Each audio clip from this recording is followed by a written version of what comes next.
susunod na programa ay rated G. Ito ay pwede sa lahat ng manonood. Hello po, tita. Nasaan na po kayo? Nasakay na kami. On the way na.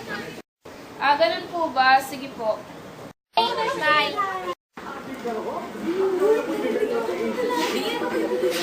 Uy, guys! Darating na yung mga tita natin. Maganda na kayo.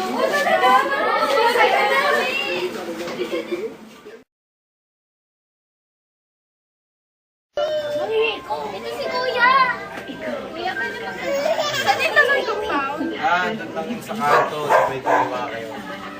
Salamat. Sige.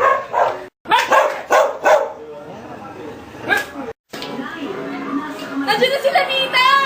Nasaan? Kuya! Kuya! Nakakalakan na ako, sis! Pasahin mo na mga pamag ninyo! Hello. Ang tagal na ang cellphone. Tita.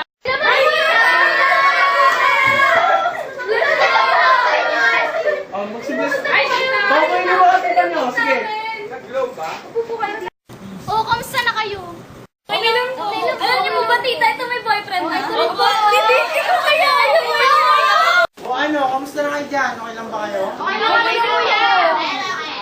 O, nagpapasalamat ako sa inyong tatlo. Nakarating kayo dito sa Wala nga naman ako, wala ko Kuya.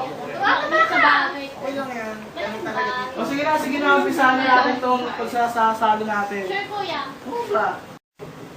Ngayon, may maikli akong mensahe para sa mga tita natin. Sa mga kapatid ko. Okay. Salamat sa mga kapatid ko dumalo ngayong araw na ito.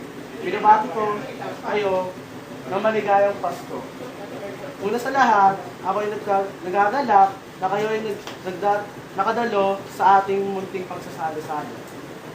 Alam kong mula pa kayo sa mga iba't ibang bansa, malalayong lugar, ngunit dumalo pa rin kayo. Ngayon ay nais ko sanang magbigay ng munting mensahe para naumpisahan ang pagsasalo-salo natin ngayon. Ano ba ang tunay na diwa ng Pasko? Marahil sa iba ay pagbibigayan ng regalo. O di kaya ay pagkakaroon ng mag-aarbong pagsasalo-salo.